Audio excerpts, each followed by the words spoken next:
você já parou para pensar que talvez alguma das maiores obras da literatura brasileira possam ter sido influenciadas por forças invisíveis? Ou melhor, por ideias invisíveis? Hoje a gente vai explorar uma dessas possibilidades e ela envolve ninguém menos que Machado de Assis, o maior nome da literatura brasileira, e o Espiritismo, a doutrina que propõe a comunicação com os mortos. Coincidência? Inspiração? Ou apenas mais um mistério da literatura? Dá para imaginar que o autor de Memórias Póstumas de Brás Cubas, um livro narrado por um defunto, tenha se interessado, ainda que brevemente, pelas ideias do Espiritismo? Será que esse interesse, se é que ele existiu, teria influenciado diretamente a criação dessa obra tão peculiar? Uma narrativa vinda do além e escrita por um morto. Isso soa familiar? Mas vamos com calma. Não se trata de afirmar nada, mas sim levantar algumas possibilidades, cruzar algumas datas e observar os contextos. Principalmente também permitir que a curiosidade literária nos guie por essa investigação. Machado de Assis nasceu em 1839, no Rio de Janeiro, e morreu em 1908. Ele viveu numa época de grandes transformações sociais, políticas e também espirituais do nosso país. Foi o século em que o espiritismo chegou aqui no Brasil e se espalhou muito rapidamente. A doutrina codificada por Allan Kardec na França propunha algo muito ousado: a comunicação racional com os espíritos. Nada de fantasmas apavorantes, mas sim mensagens de seres desencarnados que ainda tinham algo a nos ensinar. No Brasil do século XIX, especialmente no Rio de Janeiro, cidade onde Machado viveu toda a vida, o espiritismo se tornou um fenômeno. Reuniões, grupos de estudos, sessões mediúnicas, tudo isso acontecia com muita frequência nos salões da elite e também nos círculos ali mais populares. Era moda? Era fé? Era busca de sentido?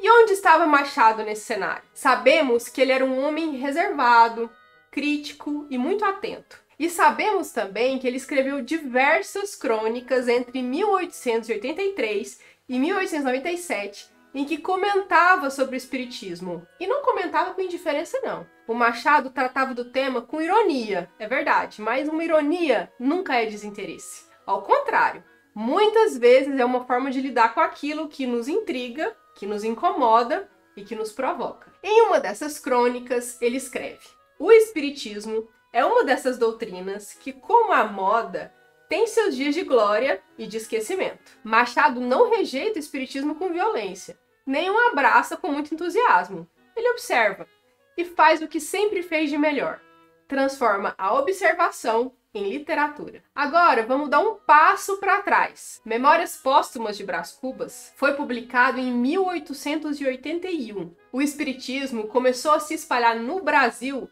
nas décadas de 1860 e 1870.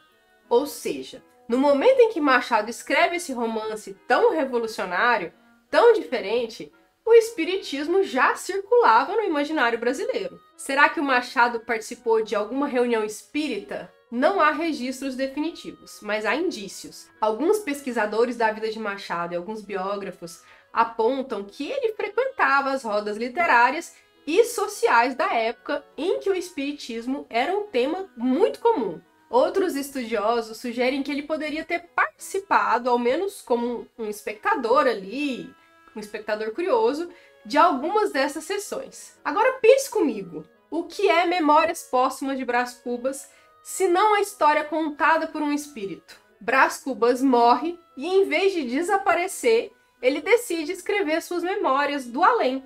Ele é literalmente um defunto autor.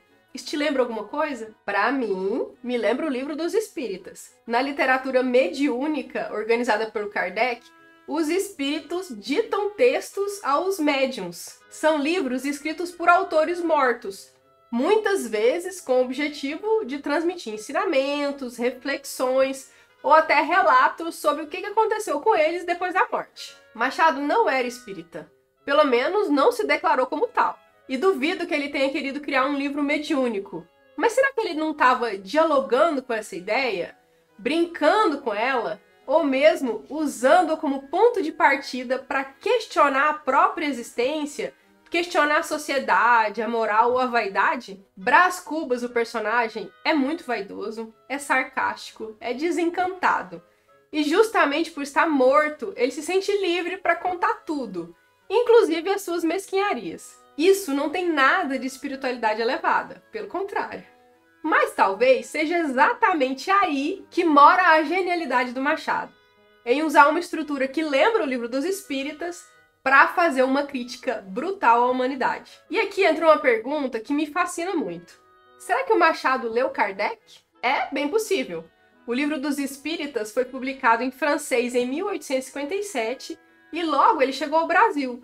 E o Machado lia francês fluentemente. Ele era funcionário público, leitor voraz e acompanhava as tendências culturais e intelectuais da época.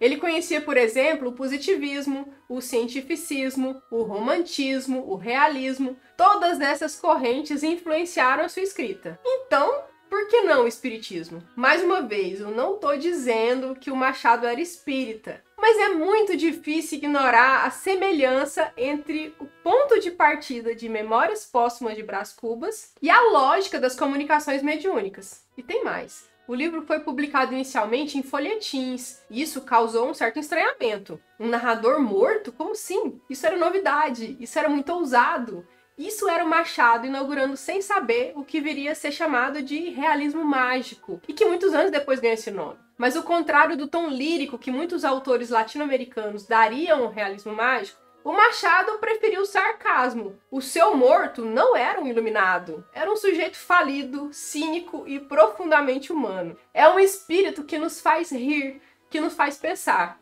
E talvez seja isso que mais nos aproxima da possibilidade da influência espírita. Não a doutrina em si, mas o questionamento sobre a vida depois da morte, a permanência da consciência, o peso do que deixamos para trás. O Machado usou isso como uma ferramenta literária. Ele transformou o além em palco para a crítica social. Ele fez da morte um ponto de vista e fez de um espírito um narrador sem ilusões. Então, será que o espiritismo influenciou mesmo Machado de Assis? Talvez não como crença, mas como recurso literário? Talvez ele tenha lido Kardec como quem leu uma provocação. Talvez ele tenha ido a uma sessão espírita apenas para observar os tipos humanos, os rituais, os silêncios. Ou talvez nem isso. Talvez ele tenha apenas captado, no ar do seu tempo, essa ideia inquietante de que a morte não é o fim. E tenha transformado essa ideia em literatura. De uma coisa a gente pode ter certeza. Memórias Póstumas de Brás Cubas não seria o mesmo livro se não fosse narrado por um morto. E isso, só por isso, já é um mistério fascinante. O que faz um autor imaginar um personagem que começa a sua história depois da própria morte? O que o leva a inverter essa lógica tão estabelecida da vida que precede a narrativa? Com Machado, nós nunca temos respostas fáceis. Ele não entrega conclusões. Ele insinua, ele ri de canto de boca, ele desarma a expectativa. E talvez por isso mesmo, tantos anos depois, a gente ainda esteja aqui, tentando decifrar os seus mistérios. E você? O que você acha? Será que o Machado de Assis foi influenciado, mesmo que de leve, pelo espiritismo? Ou será que tudo isso é apenas mais uma coincidência literária, entre tantas, que o tempo insiste em nos oferecer? Me conta aqui o que você acha disso, compartilha esse vídeo com outros apaixonados por literatura e, principalmente, continue lendo. Porque quanto mais a gente lê, mais perguntas aparecem. E talvez seja isso mais mágico da literatura. Se você gosta desse tipo de história de mistério, eu vou deixar um outro vídeo de mistério aparecendo aqui na tela. Eu espero que você goste. Obrigado por ficar até o final. Te vejo na próxima, hein? Tchau, tchau.